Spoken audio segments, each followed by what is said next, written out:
Bueno, bienvenidos al primer programa de Historia 2020, Corona Fest Edition. Vamos a arrancar con esto de las clases virtuales.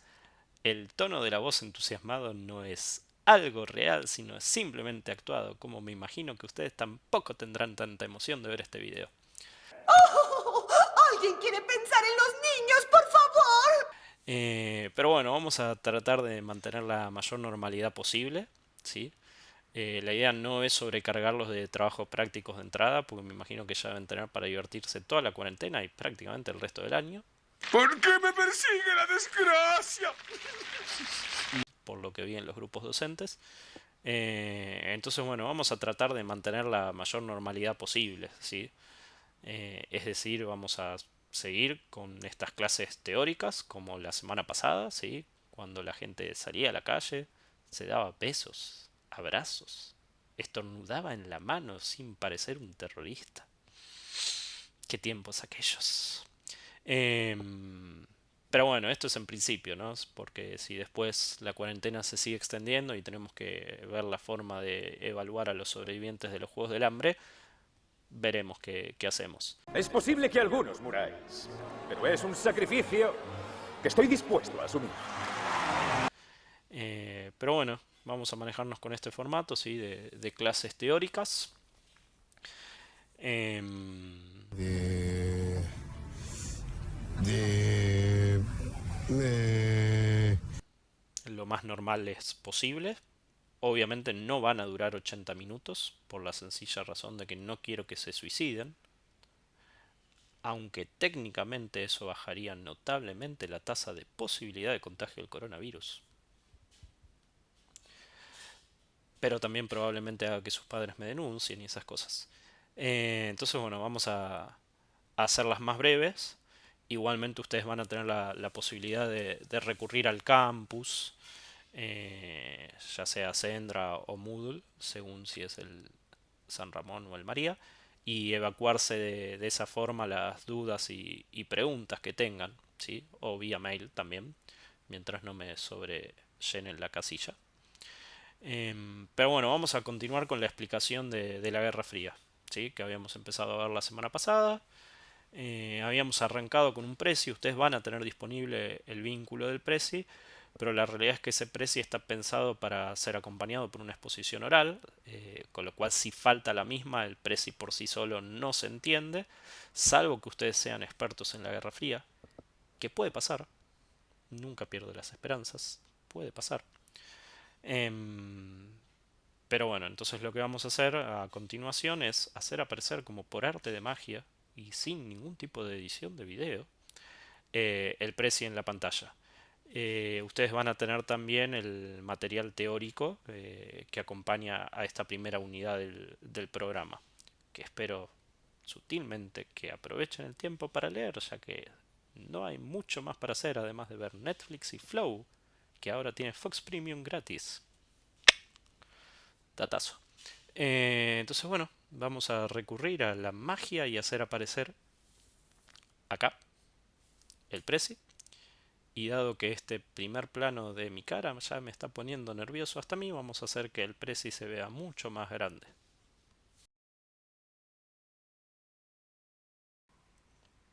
Bueno, arranquemos entonces con la explicación del Prezi. Las primeras páginas las vamos a pasar medio rápido, ya que, bueno, técnicamente es lo que vimos la semana pasada.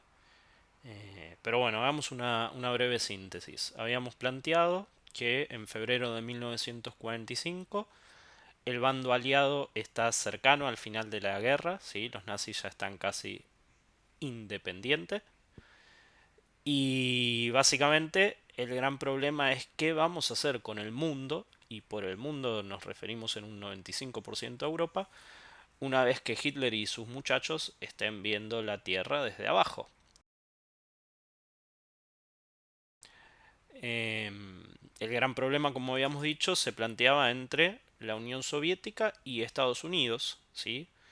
Ya que cada uno representaba un bloque distinto, ¿sí? El bloque comunista, la Unión Soviética, el bloque capitalista, Estados Unidos. El tercer muchacho de la imagen, ¿sí? Gran Bretaña, habíamos dicho que es Winston Churchill, que incluso muy sagazmente él ya advierte lo que está a punto de pasar, ¿sí? Eh, Él va a pronunciar una frase que va a pasar a la historia. Él va a decir, un telón de acero está a punto de cerrarse sobre Europa.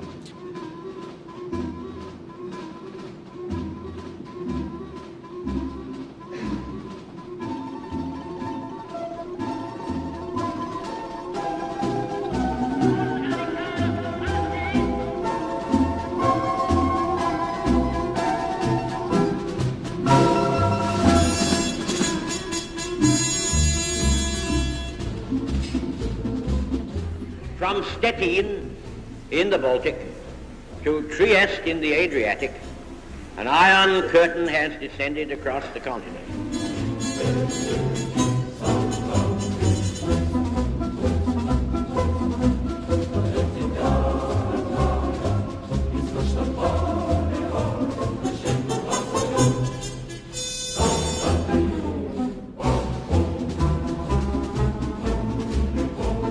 Y eso va a pasar efectivamente después de la Segunda Guerra Mundial, ¿sí? Sobre todo a partir de los años 50, en donde Europa, bueno, se va a dividir en dos partes, ¿sí? En dos bloques, eh, totalmente aislados entre sí. Habíamos planteado también que de esta primera reunión quien va a estar ausente es Francia, ¿sí? Debido a que su papel en la Segunda Guerra Mundial en realidad es polémico, por no decir triste. No va a tener una gran participación, sí va a ser rápidamente derrotada. Incluso parte de Francia va a colaborar, perdón, con Alemania, ¿sí? La llamada República de Vichy. ¿Qué se plantea? Bueno, básicamente se plantea dividir Alemania en cuatro.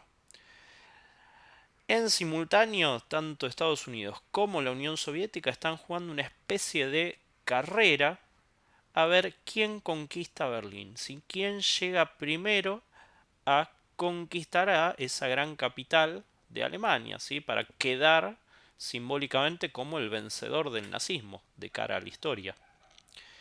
Y habíamos planteado que quienes primero llegan a Berlín es la Unión Soviética. Pese a esto, bueno, Alemania finalmente va a terminar firmando su rendición. No lo va a hacer Hitler, ya que se suicidó. Según algunos, se vino al sur a bailar con Elvis Presley en Bariloche.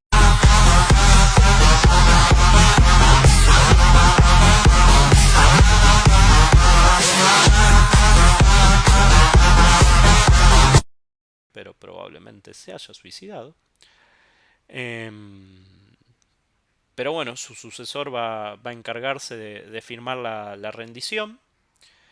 Esto no va a ser formalmente el fin de la Segunda Guerra Mundial, sino solamente del frente occidental, ya que Japón sigue aguantando unos meses más hasta que Estados Unidos arroje las dos bombas atómicas sobre Hiroshima y Nagasaki, que un poco van a ser también el fantasma de lo que podría llegar a ser una tercera guerra mundial, estas dos bombas atómicas.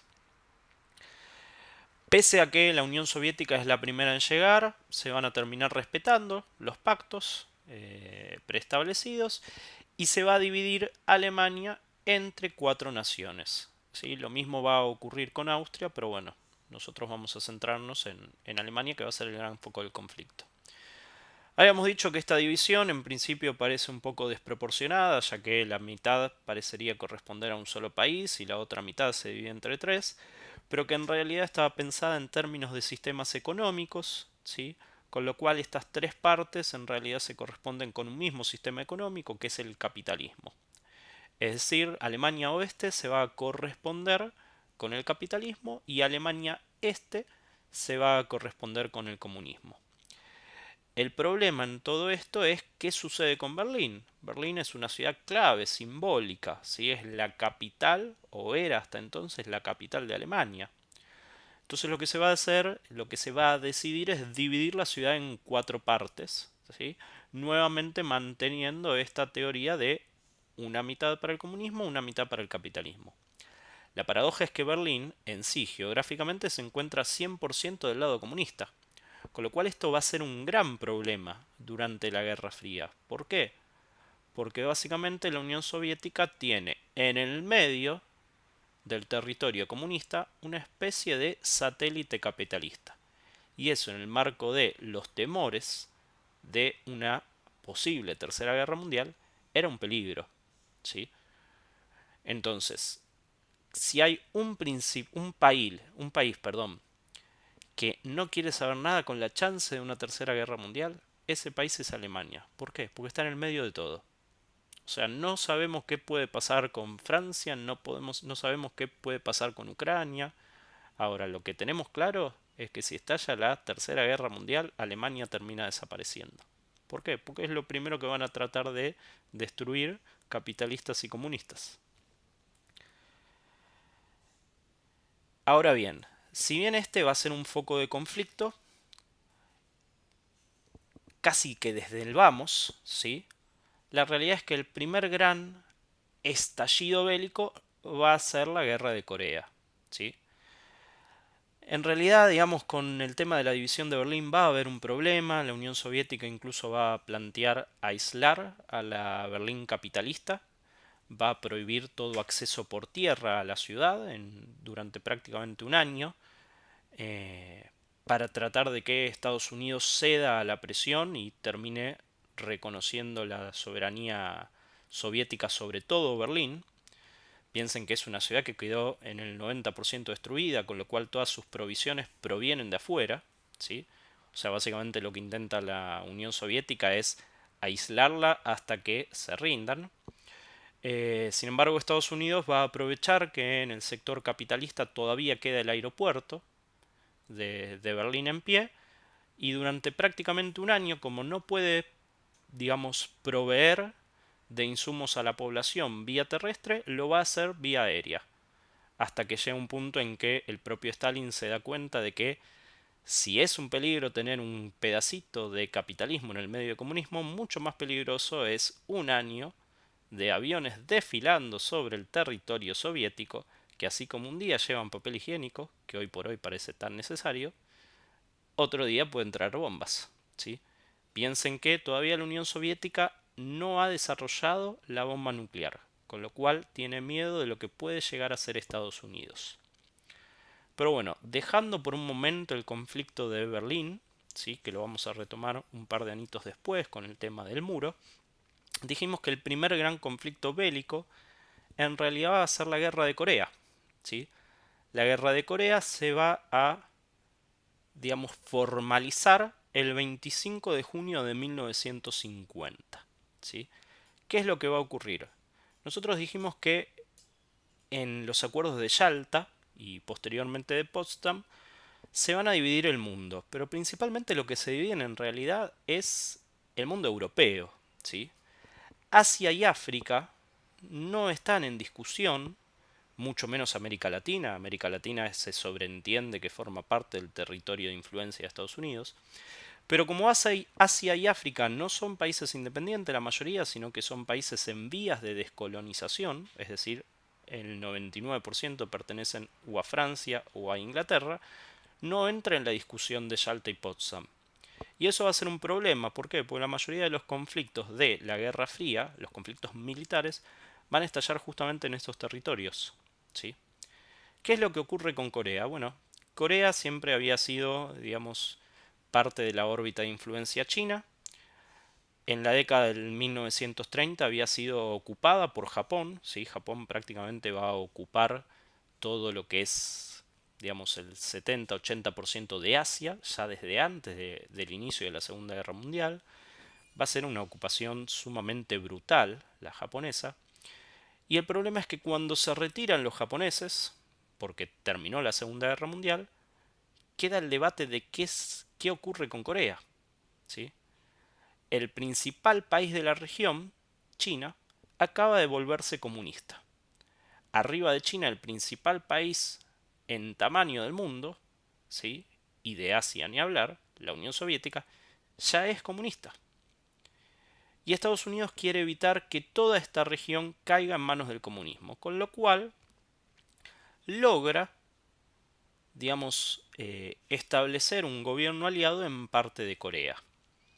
Y Corea queda de esta manera dividida en torno al paralelo 38 en Corea del Norte y Corea del Sur. Corea del Sur pertenece al bando capitalista, Corea del Norte pertenece al bando comunista. Así hasta que el señor Kim Il-sung, si se pronuncia así, mis conocimientos de coreano están muy atrasados, si hay alguno que siga K-pop, por ahí lo puede ayudar. Kim Il-sung va a terminar invadiendo Corea del Sur. ¿Por qué? Bueno, básicamente es una ecuación muy sencilla.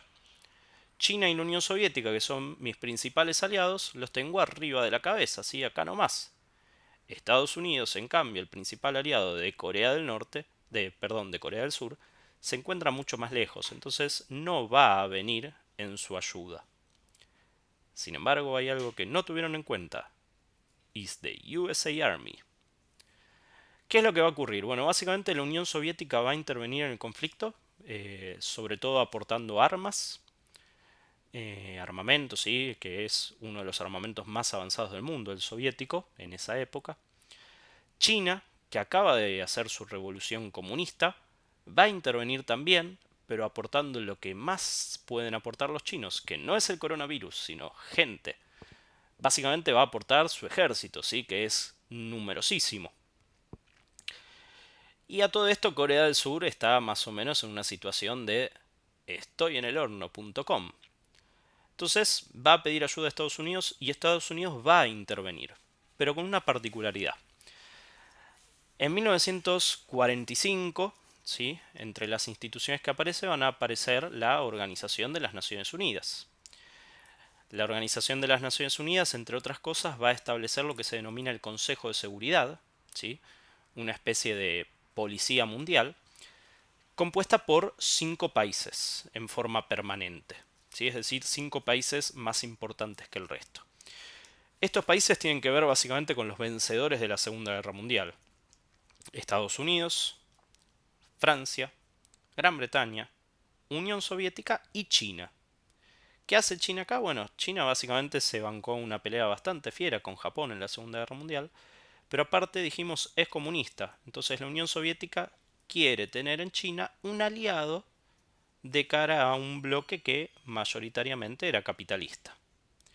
Después vamos a terminar viendo que China y la Unión Soviética van a ser dos formas muy distintas de comunismo, se van a terminar enfrentando, pero bueno, en principio esta era la idea. Este Consejo de Seguridad podía intervenir militarmente en todo el mundo, podía básicamente establecer legislación obligatoria, pero había una salvedad. Para tomar cualquier acción tenían que estar los 5 de acuerdo. Si uno de los 5 se oponía, votaba en contra, básicamente cualquier medida quedaba paralizada. ¿Qué hace Estados Unidos en la guerra de Corea? Bueno, básicamente dice, miren, querida Organización de las Naciones Unidas, hubo una invasión de un país a otro, esto es totalmente ilegal, propongo que intervengamos las Fuerzas Armadas de las Naciones Unidas, que básicamente son aportadas por los países, para, digamos, ayudar a Corea del Sur. Obviamente lo primero que uno pensaría es que la Unión Soviética se va a oponer a esto, con lo cual no se va a poder llevar a cabo. Pero muy inteligentemente Estados Unidos aprovecha un momento en que el representante de la Unión Soviética se va, ¿sí? Y hace la votación en ese momento. Bien, y Adrián Ventura también tiene información sobre la cumbre. Decinos, Adrián. Sí, estoy en el baño, Martín. 11:38. Gracias, Adrián. ¿Sí? Entonces Estados Unidos consigue el aval de la recién creada Naciones Unidas para intervenir en la guerra de Corea. ¿Sí? Se ve que todavía en esa época Estados Unidos pedía permiso a las Naciones Unidas, cosa que hoy en día no tanto. Bueno, la guerra va a durar varios años, de hecho formalmente hasta el día de hoy se sigue en guerra, y va a ser una guerra sumamente impopular en todos lados, sobre todo en Estados Unidos, porque literalmente los estadounidenses acaban de salir de una guerra sumamente dura y no entienden qué hacen peleando en Corea, un país que no tiene la más pálida idea de dónde existe. Back to North Korea, which is the big story of the day, if not the year. people are understandably very worked up about this. According to a new poll, and this poll was taken before the president's threat today, a majority of Americans, 75%, believe that North Korea's nuclear program is a critical threat to the United States. But what I wonder is how many Americans even know where North Korea is. So we went out onto Hollywood Boulevard while it's still here, and this is what we learned. Do you think the United States should consider military action against North Korea? I would say yes. And where exactly is North Korea? It's in, what, as far as on the map? I don't know. I'm horrible at geography. Take a guess. Up here somewhere? And where exactly is North Korea? Oh God, here we go. I'm gonna guess somewhere near here. That is the Middle East, I think. Yeah, so no. I think it's up top. I don't know. I really don't remember. You take a guess? I know this is Africa. Is it somewhere up here? Ooh, that's Europe. That is Europe. You know what? I'm really good at geography, but this is very embarrassing because I don't even remember where the North Korea is. Excuse my language. Take a guess. Take a guess. Somewhere around here. Should we consider military action against North Korea? I believe so. And where is North Korea? North Korea, hold on. It's somewhere over in this area, I believe. It's in Asia. So. Absolutely. Yeah. Unless they moved it. Yeah. General vicinity. Is it over here somewhere? Oh no, that's the Arctic. Where is North Korea? Oh shoot. I want to say somewhere in here, that area. That's the Middle East, we're already there. Here? That's Canada. The scariest part about North Korea is it could be anywhere. Anywhere near? That's Brazil. It's not over here. Australia. We've done nothing to us. Right there. Nope, wrong again. Is it here? Oh, Where? that's South America. Right there. That's India. Dang it. That one right there? No, I think that's Mongolia. I don't know, like maybe down here. Restart the Vietnam War? I have no idea. Hey, in order to make an omelet, you gotta break a few eggs, right? Not a geographer, like. There. No. There. Nope. There. You want a hint? Yeah. It's right above South Korea. Australia. Here? You just started World War III. Can you at least point to where you are right now? Yeah, I'm over here. Oh, nailed it. I'm gonna say right there. That's it. Is it really? No, it's not. Right there. All right, well, you know, it's... By the way, right here in our audience, we spotted a celebrity in our audience. What? Where are you from, or do you even know? I'm from Virginia. You're from Virginia? Yeah, and you've never seen North Korea on a No, map apparently before, not. right? Will you be able to get home, do you think, or will you... No, actually no. El final de la guerra va a ser incluso peor. ¿Por qué? Porque básicamente se va a volver a un punto muerto en donde Corea del Norte se retira hacia atrás, pero se vuelve a la misma situación que estaban ambas Coreas antes del inicio del conflicto. O sea, ningún país logra absolutamente nada más que volver a la situación previa. Este conflicto va a marcar lo que es la Guerra Fría. ¿Por qué? Básicamente tenemos de un lado Estados Unidos, del otro lado la Unión Soviética. Formalmente es una guerra civil, no es una guerra entre estos dos países. Formalmente cada uno actúa a través de sus aliados, pero lo cierto es que tenemos a ambos ejércitos interviniendo en un territorio, en un tercer territorio, digamos. Esto va a ser un poco la esencia de la Guerra Fría, ¿sí? Por eso les recomiendo que cuando lean el material de esta parte focalicen en este concepto, ¿sí? Como la Guerra de Corea marca la pauta de lo que va a ser el enfrentamiento de la Guerra Fría.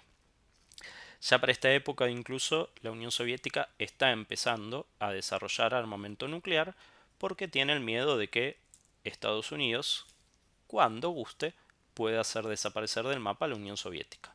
¿Sí?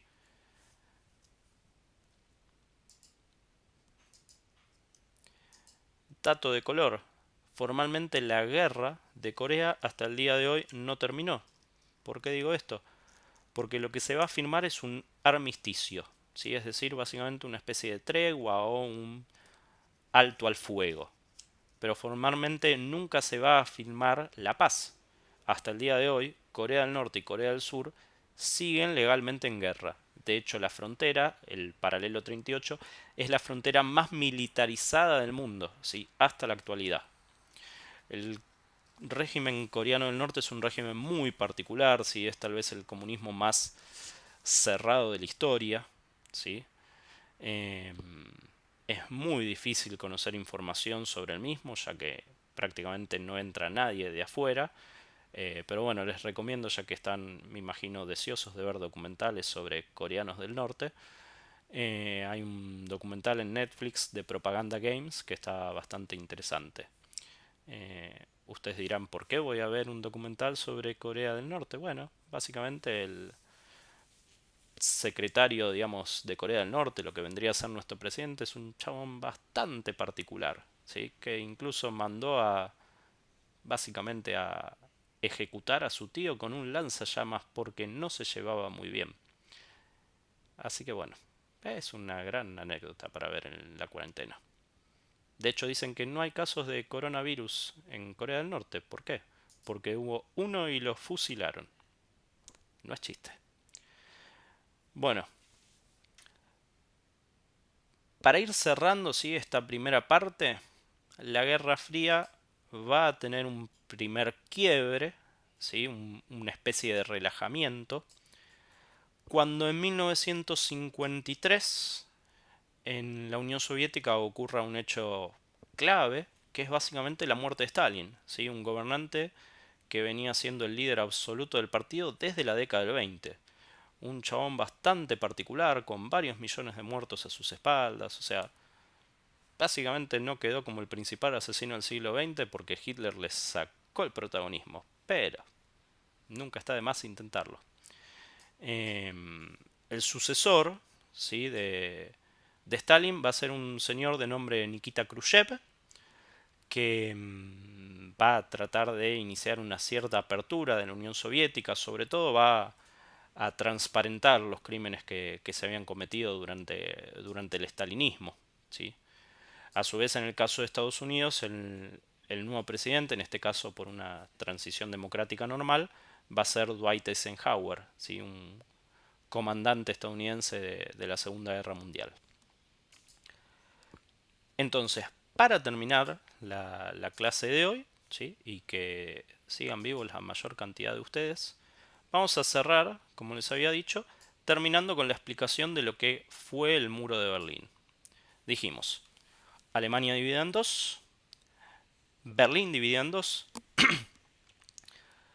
en principio ocupadas por Estados Unidos, Francia, Inglaterra, la Unión Soviética. Años más tarde se van a, entre comillas, independizar y se van a formar dos países. La República Federal Alemana va a ser la RFA, ¿sí?, la Alemania capitalista, y Berlín capitalista. Recordemos que Berlín estaba separada del resto de la Alemania capitalista. Y por el otro lado, por el lado comunista, vamos a tener la RDA, República Democrática Alemana, ¿sí?, que a su vez cuenta con la mitad de Berlín. Entonces, ¿cuál va a ser el problema? ¿Por qué el problema es Berlín?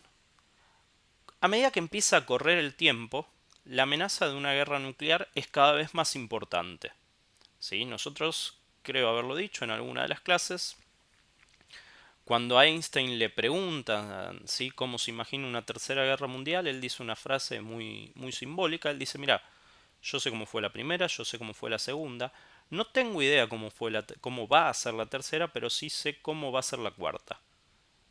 Con palos y con piedras. ¿Por qué? Porque básicamente si había una tercera guerra mundial entre la Unión Soviética y Estados Unidos, iba a ser una guerra nuclear en donde difícilmente alguno saliera indemne. Entonces, ambos gobiernos van a tratar de evitar que esto ocurra, e irónicamente la forma de evitarlo es cada vez militarizándose más, armándose más. ¿Por qué? Porque es esto que habíamos planteado como la estrategia de destrucción mutua asegurada. ¿Por qué yo no te hago bolsa a vos? Por la sencilla razón de que vos tal vez no podés evitar que yo te destruya, pero sí podés destruirme a mí en simultáneo. ¿Sí? Si yo te disparo misiles nucleares, no vas a poder evitar que lleguen a tu continente, pero sí vas a poder disparar tus propios misiles en el camino, con lo cual vamos a terminar todos muertos como en el capítulo de Los Simpson.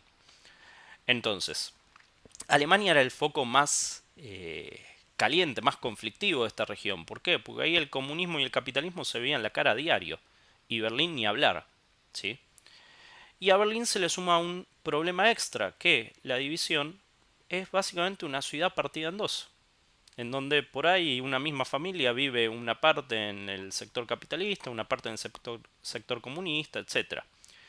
¿Qué es lo que va a terminar ocurriendo? Bueno, se va a ir, digamos, volviendo cada vez más rígido el paso de un sector a otro, hasta que en agosto de 1961, de un día para otro, Alemania comunista, ¿sí? La RDA, empieza a construir un muro que bordea todo Berlín capitalista.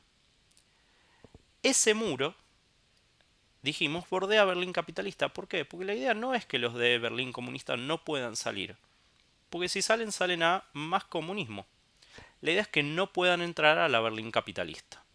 ¿Por qué? Porque algo muy común que sucedía es que los ciudadanos de Berlín trabajaban en el sector capitalista, porque ahí les pagaban mejores sueldos, pero a su vez muchos vivían en el sector comunista. ¿Por qué? Porque estaban subsidiados alimentos, casas, con lo cual el costo de vida era más barato. Entonces la República Comunista Alemana veía a diario perder una mano laboral cada vez más grande. ¿Sí? Imagínense que literalmente es una ciudad partida en dos. Es como la ciudad autónoma de Buenos Aires, Rivadavia al norte, Rivadavia al sur. Entonces de un día para el otro se va a construir un muro. 13 de agosto de 1961 se empieza a construir un muro que en principio es muy, digamos, hecho sobre la marcha, que después se va a ir perfeccionando. Yo ahora les voy a poner una imagen de en qué consistía el muro, ¿sí? Pero bueno, acá tenemos la imagen. Fíjense, esto era el muro. No era un muro muy alto, ¿sí? ¿Por qué? Porque el problema no es que alguien no pudiera escalar el muro. Podías escalarlo tranquilamente. Ahora fíjense que en el medio hay un espacio que generalmente medía aproximadamente unos 100 metros, vacío. Hay una torre de control, una torre de vigilancia, desde la cual hay una personita muy feliz apuntando con un rifle. Hay perros vigilando, ¿sí? Entonces, si yo quiero cruzar, lo más probable es que termine a medio camino, bastante agujereado como mesa de billar. Entonces, ese es el gran problema, ¿sí? Se van a encontrar 20 millones de formas distintas de pasar. Si ustedes buscan el muro de Berlín, van a encontrar algunas son realmente impresionantes. Va a haber personas que van a cavar túneles de más de 200 metros de largo para pasar bajo tierra. Va a haber un loco que va a vaciar la rueda de un auto, se va a meter adentro mientras otro conduce el auto, una persona que tenía autorizado cruzar de un lado a otro. Maleteros, falsos fondos, va a haber 20 millones. Algunas exitosas, muchas van a terminar en la muerte de estas personas, ¿sí? De hecho, en el Museo del Muro de Berlín se conmemora un poco, se homenajea, mejor dicho, a todas estas personas que van a fallecer tratando de cruzar el muro. Piensen que son familias que durante años van a dejar de ver a sus seres queridos, ¿sí? Obviamente Estados Unidos, la República Federal Alemana van a protestar. Sin embargo, el muro va a durar hasta 1989.